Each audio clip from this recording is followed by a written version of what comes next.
मगर ये पवित्र आत्मा का जो है कार्य होता है कि हम जो है परमेश्वर की आत्मा के द्वारा परमेश्वर के संदेश को हम प्राप्त करें।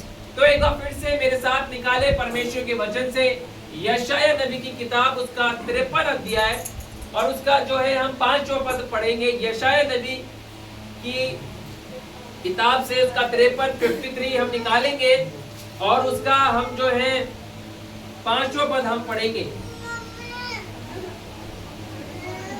कोई भी पढ़ने में अगुवाई करे। यशायाह 53 और उसका 5वां पद पढ़े कोई भी। अभी थोड़ी देर पहले आराधना के अंदर जो है इसे पढ़ाया गया था, मगर एक बार फिर से हम इसे पढ़ेंगे क्योंकि मेरे जो मैसेज का जो शीर्षक है, जो थीम है, वो यही है। परंतु वे हमारे ही अपराधों के कारण घायल किया गया, वे हमारे ही अधर्म के कामों के कारण कुचला गया।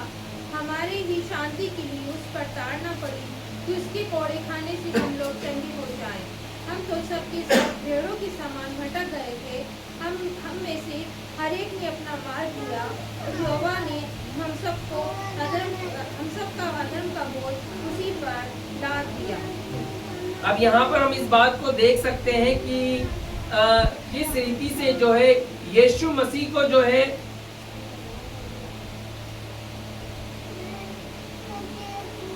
भेदा गया, किस रीति से यीशु मसीह के ऊपर जो है पीड़ाएं दी गई। और जैसे मैंने आपको कहा था कि हमारा ध्यान जो है अधिकतर क्रूस की 7 वाणियों की ओर लग जाता है, मगर जो यीशु ने किया वो भी उतना ही इम्पोर्टेंट है। यानी कि वे हमारे ही अपराधों के कारण क्या है, घायल किया गया, उसे भेदा गया। तो आज हम अपने ध्यान को जो है यीशु मसीह के उस सैक्रिफाइस की ओर लगाएंगे जो यीशु मसीह ने किया। और हम परमेश्वर के वचन से हम इस बात को देख सकते हैं कि हम निकालेंगे भजन संहिता उसका 22 हम निकालेंगे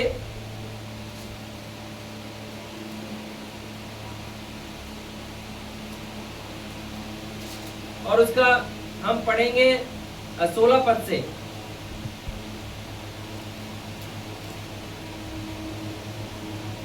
16 पद 22 का, भजन 22 का हम 16 पढ़ेंगे।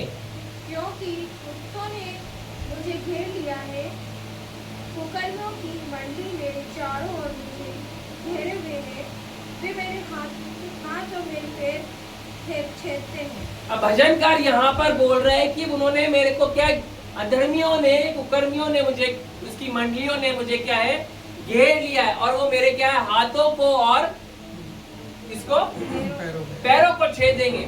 आज हमारा ध्यान हम इसकी ओर हम लगाएंगे कि यीशु मसीह जो है इस रीति से घायल किए गए, वे हमारे ही अपराधों के कारण क्या है, घायल किया गया। यशायाह 53 के 5 में लिखा हुआ है, अभी हमने पढ़ा उसको। और उसको किस रीति से घायल किया गया कि उसे जब क्रूस पे चढ़ाया जा रहा था तो यीशु मसीह के हाथों के ऊपर क्या है, कीलें ठोकी गई। आपने पैशन ऑफ क्राइस्ट मूवी देखी है, किसी ने देखी है? जीसस फिल्म देखी किसी ने? तो वहां पर अगर आप देखेंगे तो इस बात को देखने पाएंगे कि किस रीति से यीशु मसीह को क्या है, क्रूस पे चढ़ाया जब जा रहा था तो उस कलवरी के क्रूस के ऊपर जब लेटाया गया तो उनके हाथों के ऊपर और उनके पैरों के ऊपर क्या है, कीलें ठोकी गई। आज हम इस और ध्यान जब दे रहे हैं तो मैं आपको कुछ बात क्लियर करना चाहता हूं। ये भविष्यवाणी जो दाऊद या भजनकार जो कर रहा है, लगभग यीशु मसीह के आने से 1000 साल पहले की गई। कितने साल पहले? 1000 साल पहले की गई ये भविष्यवाणी है। मगर जब मैं इसके ऊपर पढ़ रहा था, मनन कर रहा था, तो मैंने सर्च किया, इस बात को देखा कि ये तरीका, मृत्यु दंड देने का तरीका, कलवरी की क्रूस पे चढ़ाए जाने का तरीका कब से आरंभ हुआ। तो मैंने इस बात को देखा कि ये पर्शियंस लोगों के द्वारा चालू किया गया 500-600 एडी पहले। यीशु मसीह के 500 और 600 साल पहले ही जो है ये तरीका अपनाया गया और रोमी साम्राज्य के द्वारा इसे और अच्छे रीति से क्या है, दिया गया कि वो क्या करते थे, क्रूस पे चढ़ाने के लिए किले को ठोका करते थे और दंडित करने का उनका तरीका था। तो यीशु मसीह के आने से कितने 500-600 साल पहले जो है ये सजा देने का तरीका जो है आरंभ किया गया, मगर भविष्यवाणी कब दी गई? 1000 साल पहले। अब इस और मैं आपके ध्यान को ले जाना चाहता हूं कि परमेश्वर जो है सब बातों को जानने वाला परमेश्वर है। हर एक बातें जो यीशु मसीह के बारे में दी गई है या उसके वस्त्र फाड़े गए, हम भजन में ही देख सकते हैं। वहां पर दे रखा है कि उन्होंने मेरे वस्त्र को क्या है, क्या किया? फाड़ा, और क्या है? चिट्ठी डाल के उसपे क्या है? चिट्ठी डाली गई कि कौन इसे ले जाए, है ना। हर एक बातें, यीशु मसीह के दाढ़ी को नोचा गया, उसको उसके ऊपर अत्याचार किया गया, उसे अपशब्द कहे गए, उसे बुरा भला कहा गया। हर एक बात जो है परमेश्वर के वचन में दी गई है। हजारों साल पहले जो है भजनकारों ने, नबियों ने, परमेश्वर के सेवकों ने जो है परमेश्वर की आत्मा के द्वारा उन बातों को लिखा। अब जब 1000 साल पहले इस बात को लिखवाया गया कि यीशु मसीह के हाथों में कीलें ठोकी जाएंगी, तो उस समय ये प्रैक्टिस नहीं हो रही थी। अब थोड़ा ध्यान से सुनिएगा, उस समय ये बातें प्रैक्टिस में नहीं थी कि इस रीति से किसी को दंडित किया जाएगा, इस रीति से उनके ऊपर जो है अत्याचार किया जाएगा। उस समय ये बातें नहीं थी। मगर जब भजनकार कह रहा था उन्होंने मेरे हाथों को छेदा, मेरे पांवों को छेदा, तो शायद लोग समझ नहीं पा रहे होंगे, और शायद यहूदी भी नहीं समझ पा रहे थे, रब्बी लोग भी नहीं समझ पा रहे थे कि कौन आएगा और किसके हाथों को छेदा जाएगा, किसके पैरों को छेदा जाएगा। उस समय नहीं समझ पा रहे थे ये लोग कि ये क्या बातें की गई है। जैसे कि आज हम वचन को पढ़ रहे हैं और आने वाली भविष्यवाणियों को जब हम पढ़ते हैं प्रकाशित वाक्य की, तो बहुत सारी बातें हमारे सर के ऊपर से चली जाती है, हमें समझ में नहीं आती यार ये क्या बातें हैं, 7 कटोरे क्या हैं, है ना, ये तुरियां क्या हैं, ये किस प्रकार की विपत्ताएं संसार पे आएगी, है ना। और जब वो मोहरें खोली जाएंगी तो क्या होगा, एक एक करके जब एक मोहरें खोलेगी तो इस पृथ्वी के ऊपर क्या क्या घटित होगा, बहुत सारे लोगों को समझ में नहीं आ रहा है। मगर जैसे जैसे समय पास आ रहा है लोग इसको जान रहे हैं, और उसी रीति से जब भजनकार ने इस बात को कहा, लिखा, गाया, तो लोग नहीं समझ रहे थे। साल पे साल बीत रहे थे, लोग पढ़ते होंगे इस भजन को कि इन्होंने मेरे हाथों को छेदा, उन्होंने मेरे पैरों को छेदा, कीलें ठोकी गई, भेदा गया। क्या लिखा है? भेदा गया, आर पार किया गया उसको। तो रब्बी लोग भी शायद नहीं समझ पा रहे होंगे यार ये किसके बारे में लिखा गया है, क्या है ये, क्योंकि उस समय ये प्रैक्टिस में नहीं था। आज अब कोई बातें इस गुड फ्राइडे पे बताना और सिखाना चाहता हूं कि परमेश्वर जो बातें है ही नहीं उनको ऐसे लेता है कि मानो वे है। हालेलुया। इसलिए हम जो है इस बात को यहाँ पे सिखाते हैं, और हम इस बात को हम क्या कहते हैं, विश्वास में लेके आते हैं कि जब हमारे जीवन में बहुत सारी बातें हमें दिखती नहीं है, हमें प्रभु के वचन से उसे क्या है, प्रैक्टिस में लेके आना है कि हम उसका अंगीकार करें, उसका प्रोक्लेमेशन करें, उसको अपने मुंह से बोले। क्यों बोले? क्योंकि जो बातें है ही नहीं, परमेश्वर को ऐसे कहता है कि मानो वे है। वो सजा थी नहीं अस्तित्व में, वो तरीका था नहीं अस्तित्व में,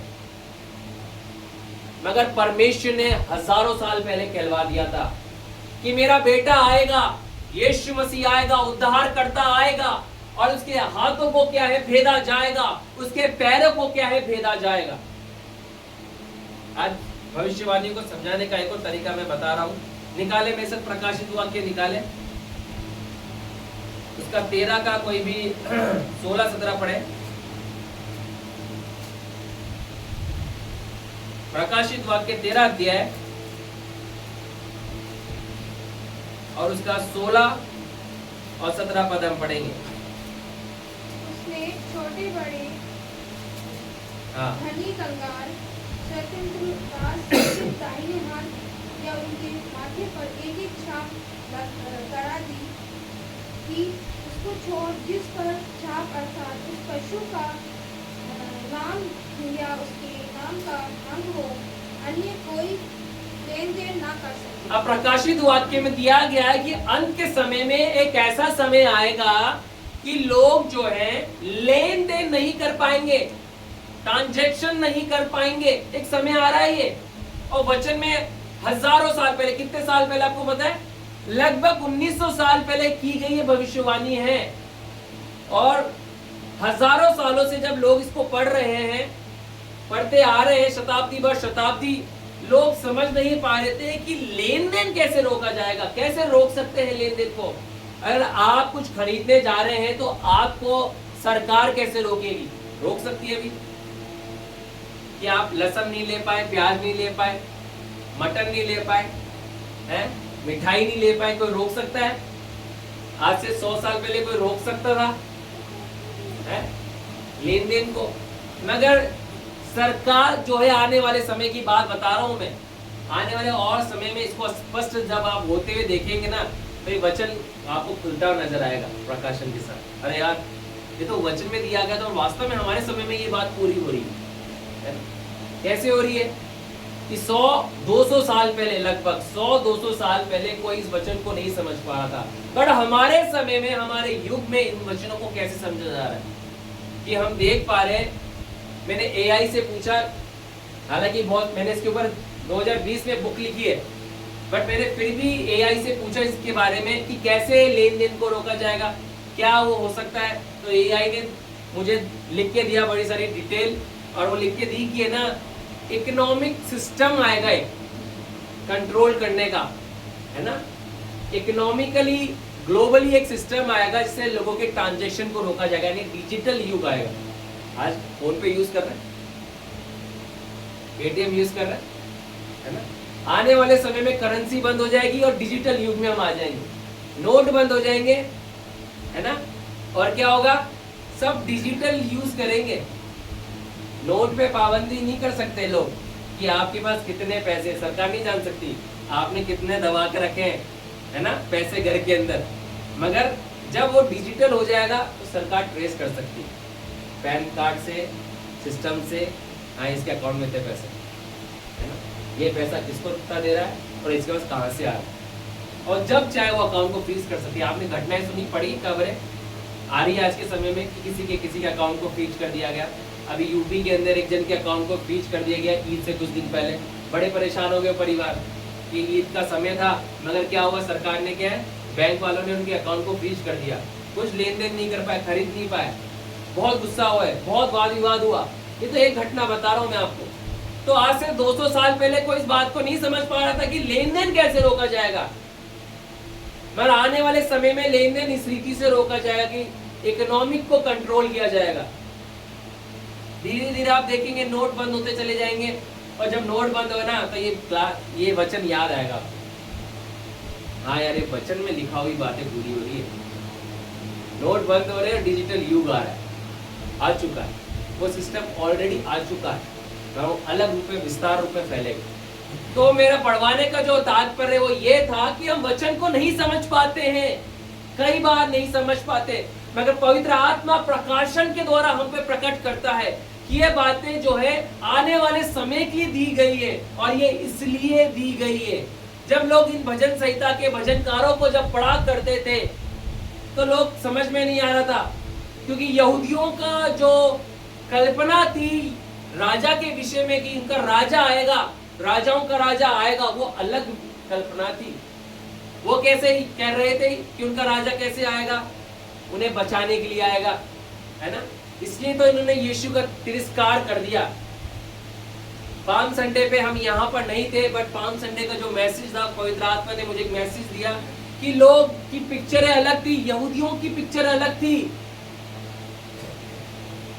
जब यीशु मसीह ने कहा अपने शिष्यों को, अपने चेलों को, लोगों को जो भीड़ से फॉलो करी थी कि आने वाले समय में 3 बार यीशु मसीह ने अपनी मृत्यु के विषय में और जी उठने के विषय में भविष्यवाणी करी थी, तो चेलों ने क्या कहा, कदापि ऐसा ना होगा। अरे तू क्यों मरेगा, अच्छे दिन तो अब आए हैं, हम सब कुछ छोड़ के तेरे लिए आए हैं, अच्छा खाने को मिल रहा है, फ्री में मिल रहा है ना, पानी दाखरस में बदल जाता है। अरे वाह, आज से पहले तो ये कभी नहीं हुआ। 5 रोटियों 2 मछली से 1000 लोग खा लेते, 1000 के हजारों लोग खा लेते, आज से पहले ऐसा नहीं हुआ। और तू अपने मृत्यु की विषय में बात कर रहा है, ये कैसा राज्य है?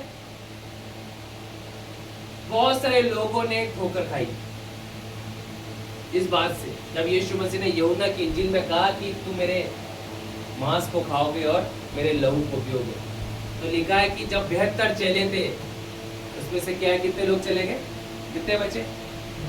12 ही बच के रह गए, है ना। यीशु मसीह के वो चेले ही बच के रह गए, बाकी सब निकल लिए प्रस्त। तो वचनों को जो है हम कई बार जो है नहीं समझ पाते हैं।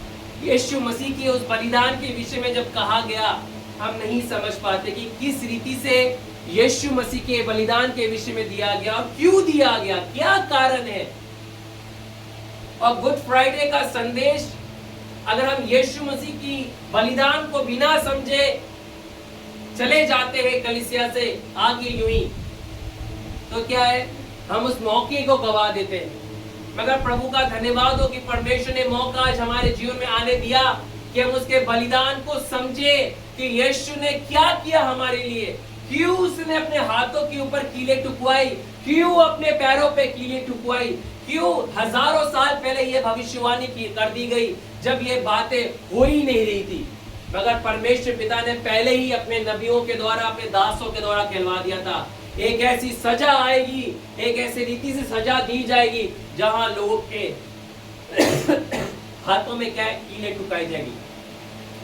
आइए और अपने ध्यान को लेके जाएंगे हम, क्यों कीले टुकाई यीशु मसीह के हाथों पे। केवल एक भविष्यवाणी को आज हम देखेंगे, पूरी तो नहीं देख पाएंगे, मगर एक भविष्यवाणी की ओर देखेंगे और यीशु मसीह के क्रूस के उस बलिदान के विषय में आज हम जो है सीखने और समझने का हम प्रयास करेंगे। निकाले मेरे साथ उत्पत्ति उसका 3रा अध्याय, उत्पत्ति उसका 3रा अध्याय निकाले। 14 पद से पढ़ना, 5वें पद से पढ़ना आरंभ करें। देखो क्या लिखा हो, जल्दी से निकाले।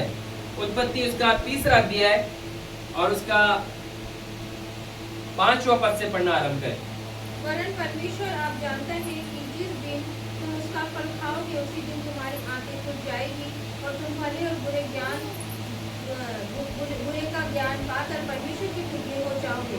अतः जब स्त्री ने देखा कि उस वृक्ष का फल खाने के लिए अच्छा और देखने में मनभाव और बुद्धि देने के लिए चाहने योग्य भी है, तब उसने उससे तोड़ कर खाया और अपने पति को भी दिया, उसने भी खाया। तब उन दोनों की आंखें खुल गई और उनको मालूम हुआ कि वे नंगे हैं, इसलिए उन्होंने अंजीर के पत्ते जोड़ कर लंगोट बना लिए। अब यहाँ पर हम देखेंगे, ध्यान दीजिएगा कि क्यों यीशु मसीह ने अपने हाथों के ऊपर जो है कीले टुकवाई। क्यों टुकवाई? क्योंकि पहले आदम ने क्या किया, हवा ने जाके उस फल को तोड़ा, खुद भी खाया, अपने पति को दिया, पति ने भी हाथ से लिया, उस फल को पकड़ा और उसे क्या खाया। जिस फल को खाने के लिए परमेश्वर ने मना किया था, उसी फल को उन्होंने अपने हाथों से लिया और अपने हाथों से तोड़ कर क्या है, खाया। उन हाथों ने परमेश्वर के विरुद्ध पाप किया, उन हाथों ने परमेश्वर के विरुद्ध कार्य किया, उन हाथों ने आज्ञाकारिता को नहीं अपनाया, उन हाथों ने उस फल को खा लिया जिसके लिए परमेश्वर ने उन्हें क्या है, मना किया था। हवा ने भी खाया और आदम ने भी खाया, उसी हाथ से खाया और पाप जो संसार में उनके जीवन में आया। पैरों में क्यों कील टिकवाई? क्योंकि उसी पैरों पर चलकर वो उसके पास गए, उसे तोड़ा और तोड़ के क्या है, भाग भी गए। लिखे, देखे, पढ़े क्या लिखा है, 8वें पद से पढ़ना आरंभ करें। देखो क्या लिखा हुआ है। तब यहोवा परमेश्वर जो दिन के ठंडे वाटिका में फिरता था, दर्शक उसको सुनाई दिया। तब आदम और उसकी पत्नी वाटिका के वृक्ष के बीच यहोवा परमेश्वर से गए। अब क्या हुआ, वाटिका के ठंडे समय में वाटिका के बीच में आया करता था परमेश्वर, संगति करने आया करता था, प्रतिदिन संगति करने आया करता था परमेश्वर, उनसे बातचीत करने आया करता था। हालेलुया। परमेश्वर जो है आपसे बातचीत करना चाहता है, परमेश्वर जो है आपसे संगति करना चाहता है, मगर इस संसार के अंदर क्या है, एक पाप आ गया, एक अलगाव आ गया, परमेश्वर और मनुष्य के बीच में, है ना। और क्या हुआ, आदम और हवा ने जब पहचाना कि यहोवा परमेश्वर आ रहा है, तो क्या है, वो क्या करा उन्होंने, क्या लिखा है, कैसे छुप गए, भाग के गए होंगे ना, भाग के तो गए होंगे, भाग के गए होंगे, किसी पेड़ के पीछे क्या है, छुप गए होंगे। और उससे पहले 7वें पद में क्या लिखा है, उन्होंने क्या करा, अंजीर के लंगोट बना ली। हम स्वयं की धार्मिकता की क्या है, लंगोट बना लेते हैं अपने चारों ओर, है ना, मगर वो हमें परमेश्वर से नहीं बचा सकती। इसलिए परमेश्वर कहता है कि तुम्हारे सारे धर्म के काम गंदे मैले चित्रों के समान है। तुम अपनी धार्मिकता से अपने लिए उद्धार को उत्पन्न नहीं कर सकते हो, तुम अपनी धार्मिकता से अपने आप को नहीं बचा सकते हो। मनुष्य अगर इस बात को सोच रहा है कि मैं अपनी धार्मिकता से अपने आप को बचा लूंगा, अपने भविष्य को बचा लूंगा, अपने परिवार को बचा लूंगा, तो वो नहीं बचा सकता। क्योंकि क्या है, उनके हाथ गंदे हो चुके हैं, पाप में सन चुके हैं उनके हाथ, उनके पैर पाप के दलदल में फंस चुके हैं। और इसलिए यीशु मसीह के विषय में कहा गया हजारों साल पहले, यीशु मसीह के आने से पहले, कि जब वो आएगा उसके हाथ को भेदा जाएगा, उसके हाथ को छेदा जाएगा। वे तुम्हारे ही अपराधों के कारण क्या है, घायल किया जाएगा। हमारे अपराधों के कारण, हम क्या बोलते हैं मसीह लोग, तेरे अपराधों के कारण, नहीं, हमें क्या बोल रहे, मेरे अपराधों के कारण घायल किया। गुड फ्राइडे में आज के दिन प्रभु से बोले, खुदा तू मेरे अपराधों के लिए घायल किया गया है, मेरे पड़ोसी के अपराधों के समान नहीं, कि उसके लिए नहीं, उसने पाप किया इसलिए नहीं, मगर मैंने पाप किया। यीशु मसीह एक एग्जाम्पल दे रहा था कि लोग मंदिर में प्रार्थना कैसे करते हैं। एक व्यक्ति कैसे प्रार्थना कर रहा था, मैं कितना धनी हुई है, मैं इसके जैसा नहीं हूँ, मैं तो उपवास रखता हूँ, दशवांश देता हूँ, सब करता हूँ प्रभु, मैं इसके जैसा नहीं। मगर दूसरा व्यक्ति क्या बोल रहा था, मैं इस योग्य नहीं हूँ, मैं पापी हूँ। कौन ग्रहण किया गया, वो व्यक्ति जिसने एक्नॉलेज किया गया करा इस बात के लिए, वो नहीं जो अपने आप को धार्मिक अपने कामों से अपने आप को साबित कर रहा था। तो आज के गुड फ्राइडे के दिन हमें इस बात को महसूस करना है और जानना है, अंगीकार करना है, खुदा तू मेरे अपराधों के लिए घायल किया गया है। और जब तक ये बात हमारे हृदय में, हमारे जहन में नहीं आएगी, पनपेगी नहीं, तब तक जो है हम पाप के दलदल में फंसे रह जाएंगे। अगर हम चाहते हैं इस पृथ्वी के ऊपर कि हम परमेश्वर की महिमा का कारण बने, परमेश्वर हमारे जीवन से महिमा ले, तो क्या है, सबसे पहली बात इस गुड फ्राइडे के दिन इस बात को जान के जाएं कि तू मेरे अपराधों के लिए खुदा घायल किया गया है। मेरे ही अपराधों के कारण तुझ पर क्या पड़ी, ताड़ना पड़ी है, मेरे कारण। आदम और हवा ने क्या है, पहले आदम ने क्या किया, अपने हाथों से उस फल को खाया, और दूसरा आदम ने क्या किया, उनको छुड़ाने के लिए, उनको बचाने के लिए अपने हाथों पे क्या है, कीले ठुकवाई है। जब भी हमारे हाथ पाप की ओर जाते हैं, याद करें कि यीशु मसीह ने आपके हाथों को उन पाप से बचाने के लिए, रोकने के लिए एक कीमत चुकाई है। और जब जब हम यीशु की उस कीमत को जो है जानेंगे, एक्नॉलेज करेंगे, मानेंगे, हम पाप करने से बच जाएंगे। एक व्यक्ति पाप करने से जब बचेगा, जब इस बात को जानेगा कि मेरे लिए कितनी बड़ी कीमत चुकाई गई है, मेरे लिए कोई मारा गया है, परमेश्वर ने अपना इकलौता पुत्र जो है मेरे लिए दे दिया। जब आप गलत काम करने की ओर जा रहे हैं, लाइन में लग रहे हैं, वो कदम लाइन की ओर ले जा रहे हैं, आपका शरीर बोल रहा है चल, हुड़क लग रही है अंदर से, है ना। जब शरीर जब मांग रहा है कुछ और आप लाइन में खड़े हुए हैं, वो कदम पाप की ओर जब आपको लेके जा रहे हैं, वो हाथ आपको पाप की ओर लेके जा रहे हैं, आंख बंद करे उस लाइन के अंदर, बोले, सोचे, कल्पना करे कि यीशु ने आपके कदमों को पाप करने से रोकने के लिए कीले ठुकवाई हैं।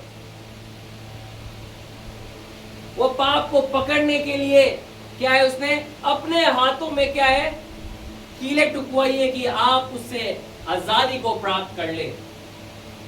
हमने यीशु की उस बलिदान को कितना तुच्छ समझ लिया और कितना छोटा कर दिया है कि हम सब भूल जाते हैं अपने शरीर के अभिलाषों को पूरी करने के लिए हमारे लिए कितनी बड़ी कीमत चुकाई थी।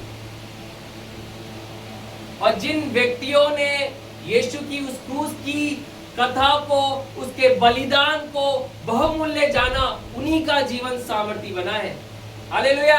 आप चाहते हैं सामर्थी जीवन जीना इस संसार में? मैं ट्रेडिशनल वे में आज 7 वाणियों के विषय में बता सकता था,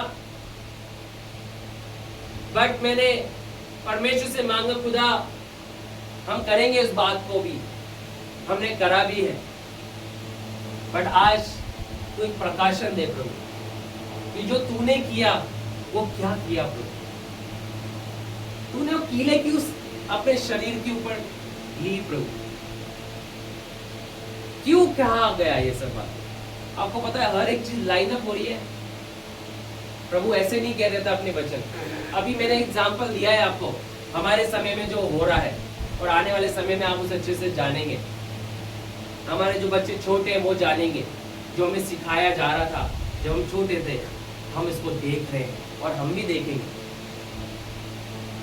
ऐसे नहीं कहा गया प्रभु के वचन, एक उद्देश्य के साथ कहे गए। प्रभु हमारे को छुड़ाने के लिए आया है, हमारे को पाप से बचाने के लिए आया है, उद्धार देने के लिए आया है। इसलिए उसने उस दुख को, उस तकलीफ को, उस पीड़ा को अपने शरीर के ऊपर लिया है। जब भी आपको लगे उसके बलिदान को स्मरण करें, और जब आप स्मरण करेंगे उसके बलिदान को, मैं कह रहा हूं आपके हाथ, आपके कदम रुक जाएंगे वहीं पर ही। किस रीति से यीशु ने दुख को सहा। अगर आप पैशन ऑफ क्राइस्ट मूवी देख लेंगे तो उस मूवी के अंदर दिखाया गया है, वो पूरी मूवी जो है यीशु मसीह की उस पीड़ा के ऊपर बनी है। किस रीति से यीशु मसीह ने उस पीड़ा को अपने ऊपर लिया। मैं बता रहा हूँ, वो तो एक छोटा सा इमेजिनेशन है। वचन में लिखा है वो एक मांस का लोथड़ा सा लग रहा था। जब उसे लटकाया गया, जगह जगह से उसे छलनी कर दिया गया। जब उसे कोड़े मारे जा रहे थे, वो साधारण कोड़े नहीं थे, वो कोड़े थे जिनमें कीले नुकीली चीजें लगी हुई थी। और जब जब वो उसके शरीर में लग रहे थे, वो मांस के लोथड़े को उसमें से लेके निकल रहे थे, मांस के टुकड़े को लेके निकल रहे थे, खून उसमें से निकल रहा था। कितना पीड़ा हमारे शरीर में हो जाती है जब एक सुई हमारे शरीर में लगती है, या एक कांटा हमारे पैर में लग जाता है, तो कितना दर्द हमारे को होता है। सोचे, उसने इतने कोड़े खाए आपके और मेरे गुनाहों के लिए, अपराधों के लिए, बीमारी से चंगाई देने के लिए। कितनी तकलीफों को उसने सहा। परम प्रधान परमेश्वर पिता ऊपर से अपने बेटे को इस तकलीफ में देख रहा था। एक माँ अपने बेटे को, अपने बच्चे को जो है एक कांटा लगते हुए नहीं देख सकती है। उस पिता ने देखा कि मेरे बेटे को किस रीति से, बुरी रीति से मारा जा रहा है, उसे पीड़ाएं और ताड़नाएं दी जा रही है, घायल किया जा रहा है। फिर भी परमेश्वर पिता आपके और मेरे वजह से चुप रहा। आपको पता है यीशु मसीह ने प्रार्थना क्या करी क्रूस से? एक वाणी जब यीशु मसीह बोलते हैं, हे पिता तूने अपना मुख क्यों फेर लिया? क्यों फेर लिया ये पिता ने अपना मुख? बताइए क्या कारण था कि पिता ने जब कलवरी के क्रूस पे उस योजना के तहत जब उसके बेटे को पीड़ा और ताड़ना दी जा रही थी, तो क्यों पर प्रधान पिता ने अपने मुख को फेर लिया? आपको पता है क्यों फेर लिया? आपको मुझे वो देख रहा था। हालेलुया। आपको और मुझे देख रहा था कि मैंने तुम्हें बचाने के लिए अपने बेटे को इस रीति से जाने दिया। अगर अपने बेटे को ही देखकर रहता ना तो पूरी दुनिया समाप्त हो सकती थी। हो नहीं सकती थी क्या? अगर वो कहने से बना सकता है तो कहने से वो क्या है, नष्ट भी कर सकता है। जो कुछ भी देखने में आता है ये वचन मात्र बना है, परमेश्वर के वचन के द्वारा बना है। अगर वो वचन भेज के बना सकता है तो वचन भेज के नष्ट भी कर सकता था, मगर उसने क्या है, अपने मुख को फेर लिया और वह आपको और मुझे देख रहा था। मैं सोच रहा था, कल्पना कर रहा था, क्यों फेर लिया पिता अपने बेटे को इस तकलीफ में देखते हुए? तो पवित्र आत्मा ने मुझे एक सुंदर दृश्य दिखाया कि अर्पित तुझे देख रहा था, इस संसार के हर एक लोगों को देख रहा था। कि मैंने इन्हें बचाने के लिए इस योजना को बनाया। उनके पाप को, अधर्म से छुटकारा देने के लिए कलवरी की क्रूस पे जब चढ़ाया जा रहा था, यीशु मसीह कीले ठुकवाई। ये सब बातें मैंने यूं नहीं कह दी, ये सब बातें मैंने यूं नहीं ठहरा दी। वो बातें जो हो नहीं रही थी, मैंने उसे इसलिए कहलवाया और लिखवाया कि जब वे होंगी वो इसलिए होंगी कि तुम्हारे हाथ श्राप से आजाद हो जाए, तुम्हारे हाथ पाप से आजाद हो जाए, तुम्हारे कदम जो पाप की ओर भागा करते हैं वो कदम तुम्हारे क्या रुक जाएं। और ये जब होगा जब हम क्रूस की कथा को गंभीरता से लेंगे, उसके बलिदान को सीरियसली लेंगे और उसके बलिदान को समझेंगे कि उसने हमारे लिए क्या कुछ नहीं किया, क्या कुछ नहीं सहा। आपका मित्र बोले चल शादी में चलते हैं, एक पैक लगा के आते हैं, तो क्या करें? आंख बंद करें, भूल जाए क्या, पता नहीं क्या किया था। क्या करना है आपको? आंख बंद कर सब और इस बात को देख ले कि यीशु मसीह ने आपके लिए, आपको पाप से बचाने के लिए, छुटकारा देने के लिए कितनी बड़ी कीमत चुकाई। हम बड़ी जल्दी इग्नोर कर देते हैं उसके बलिदान। मैं कह रहा हूं जब जब आप परीक्षा में गिरे उस बलिदान को स्मरण करें। एक बात बताना चाहता हूं, आप देखते न्यूज के अंदर सुनते एक रिक्शे वाली की बेटी फर्स्ट आई है, एक ऑटो चलाने वाले का बेटा आईएएस बन गया। और जब उनका इंटरव्यू लिया जाता तो वो क्या बोलते हैं पता है? क्या बोलते हैं कि हमारी माँ घरों घरों में जाती थी, बर्तन धोती थी, हमें अच्छा नहीं लगता था। मेरा बाप जो है ऑटो चलाता था, मैं उसे देखता था। जब मैं स्कूल पढ़ने जाता था मैं देखता था कि मेरा बाप जो है क्या है, डिवाइडरों को पेंट कर रहा है, उसे देखा नहीं जाता था। उसने क्या किया? मेहनत करी, पढ़ाई किया, इस परिस्थिति को मैं सुधारूंगा, एक अच्छे जगह अपने माँ बाप को लेके आऊंगा। वो क्या करते हैं? मेहनत करते हैं। हालेलुया। तो हमारे परमेश्वर ने कितना बड़ा बलिदान चुकाया, सोचिए। इसलिए शैतान जो है क्रूस की कथा की और लोगों का ध्यान ले जाना नहीं चाहता, उस बलिदान को लोगों को समझाना देना नहीं चाहता कि लोग कभी भी उसके उस बलिदान को नहीं समझ पाए कि उसने किस रीति से दुख सहा। क्योंकि जब हम जानेंगे उसके दुख को, उसकी पीड़ा को, तो क्या होगा? हम पाप से नफरत करने लग जाएंगे, पाप से नफरत करने लग जाएंगे। जब परम प्रधान परमेश्वर ने इन बातों को कई साल पहले 2006 में जब मेरे ऊपर, जब मैं 17-18 साल का था, जब रिवील किया, ऐसे बहुत सारे काम थे जिनको मैं इजीली कर दिया करता था। पर जिस दिन रिवील किया, मैं अपने कमरे के अंदर उल्टा लेट के खूब रोया, खुदा मैं अपनी क्षमता से जयवंत नहीं हो सकता, मगर मैं मानता हूं कि मैंने तेरे विरुद्ध पाप किया, मुझे बचा प्रभु, मैं इन कामों का हिस्सा नहीं बनना चाहता। वो दिन और आज का दिन है, प्रभु ने मुझे बचाया, निकाला, खड़ा किया। और लोग जो है मेरे घर आते थे, मेरे फ्रेंड सर्किल में से कई लोग मेरे घर पे आए, आधी रात को 12-1 बजे मेरे घर पे आए और कहा कि तुझे क्या हो गया? सबका लीडर मैं था, सबको बिगाड़ने वाला मैं था, है ना, होता ना, जो जड़ जो होती है। बोले यार तू तो टना है, वो मजबूत टना था यार, वो तो जड़ था, तू ही निकल गया ग्रुप से। हम सबको लेके आने वाला, लाइन में खड़ा करने वाला तू ही था, और तू ही निकल गया।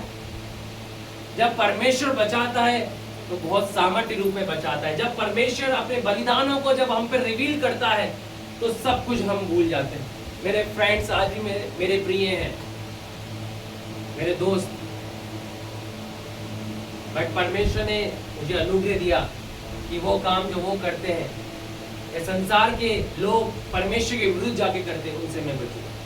और ये जब हुआ, जब मैंने उसकी बलिदान को, उसकी उस सामर्थ को जब मैंने पहचाना कि किस रीति से वो मारा गया मेरे लिए, किस रीति से उसके ऊपर ताड़ना दी गई, कितनी भयंकर रीति से जो है यीशु मसीह ने अपने ऊपर उन तमाम तकलीफों को ले लिया कि उसके कोड़े खाने से हम क्या हो जाए?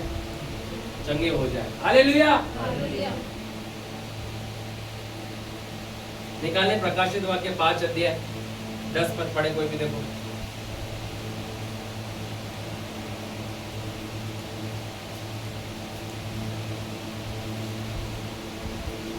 और एक फिर एक और पद को हम पढ़ेंगे।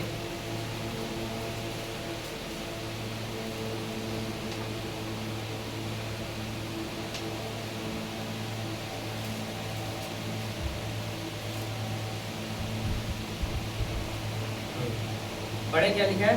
और उन्हें हमारे परमेश्वर के लिए एक राज्य और याजक बनाया और वे पृथ्वी पर राज्य करते और वे पृथ्वी के ऊपर क्या करते हैं? राज्य करते राज्य करते हैं। करेंगे नहीं है, करते हैं, करते हैं, करते हैं। वो पृथ्वी पर राज्य करते हैं। देखो निकाले एक और उत्पत्ति पहला अध्याय निकाले और उसका कोई भी 27 और 28 पद पढ़े। देखो उत्पत्ति जेनेसिस फर्स्ट हम निकालेंगे और उसका 27 और 28 पद हम पढ़ेंगे।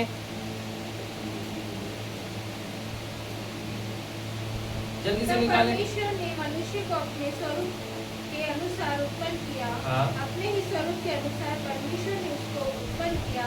हाँ। नर और नारी करके उसने मनुष्य की सृष्टि की। हाँ। और परमेश्वर ने उनको आशीष दी और उनसे कहा, फूलों फलों और पृथ्वी पर भर जाओ और उसको अपने वंश में कर लो और समुद्र की मछलियाँ तथा आकाश के पक्षियों और पृथ्वी पर रहने वाले सब जंतु पर अधिकार रखो।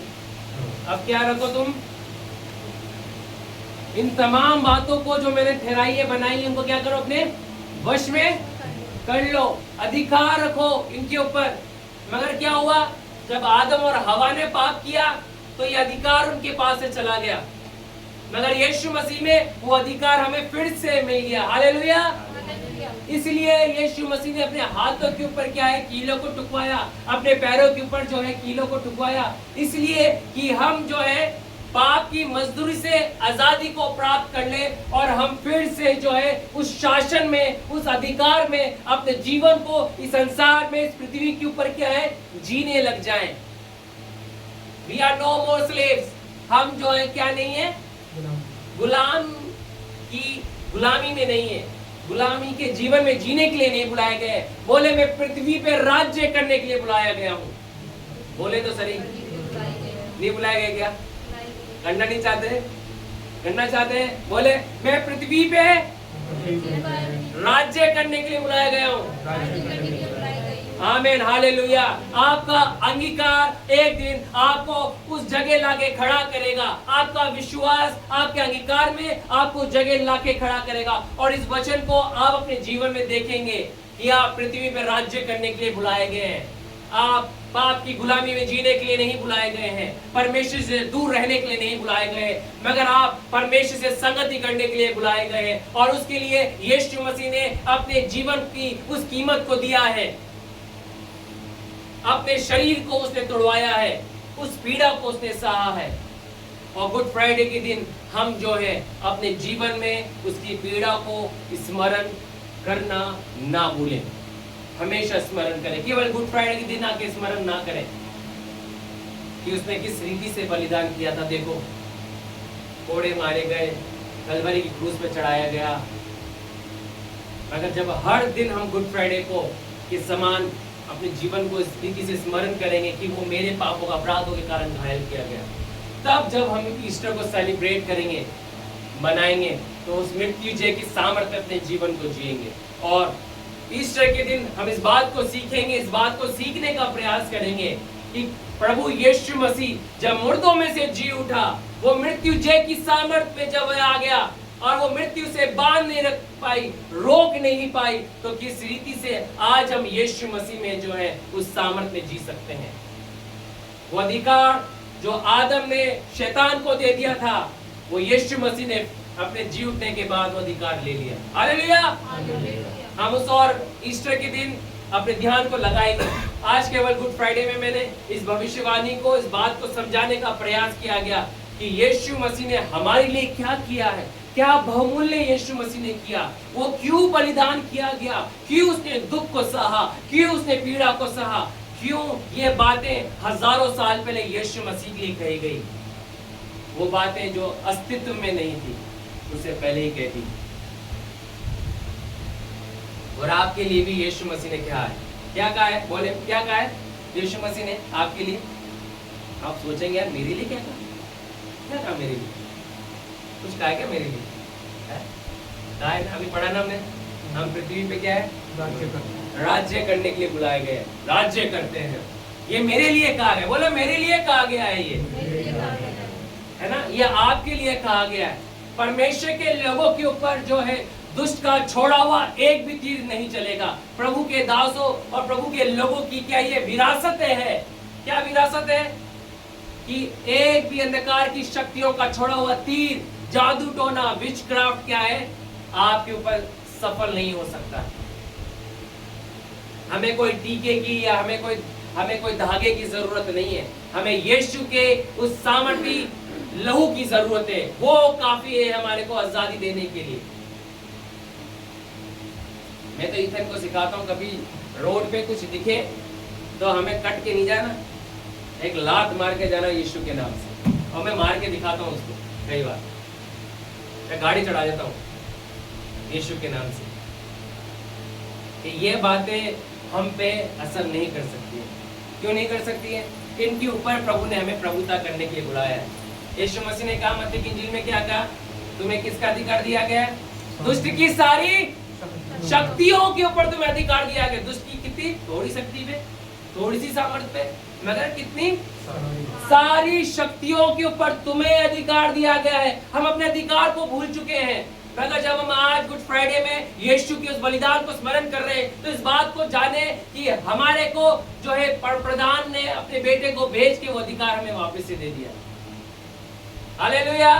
ये बातों से हमें डरने की जरूरत नहीं है, जादू टोनों से हमें डरने की जरूरत नहीं है। वो हमारे विषय में चर्चा करेंगे, यार ये कैसे लोग हैं, इनके ऊपर जादू टोना काम नहीं करता। हमारे लिए हमारे जो पड़ोसी है वो कई बार कहते हैं, मैंने अपने कानों से कई बार सुना, अरे यार ये कैसे लोग हैं, इनके ऊपर क्या क्या मंत्र नहीं फूंक दिए, अरे इनके ऊपर क्या क्या नहीं करवा दिया, इतना पैसा लगवा दिया, मैं इनको कुछ होता क्यों नहीं है? इसलिए नहीं होता, क्यों? क्योंकि हमारे को तो अधिकार दिया गया है दुष्ट की सारी शक्तियों के ऊपर। हालेलुया। तुम क्या है, भजनकार क्या कहते हैं, तुम क्या करोगे? लहराते रहोगे। किसके समान? खजूर की डालियों के समान, लबालोन के देवदारों के समान। तुम फलोगे फूलोगे, जो है ये हमारा अधिकार। इसलिए हम बुलाए गए हैं, मुरझा के जीने के लिए नहीं बुलाए गए। मगर हम क्या है, खड़े रह के जो है प्रभु के वचन को अपने जीवन से प्रदर्शित करने के लिए बुलाए गए। और ये जब होगा जब उसकी उस बलिदान को समझेंगे, उसकी उस कीमत को समझेंगे। आइए अपने स्थान पे खड़े हो जाएं आज के समय।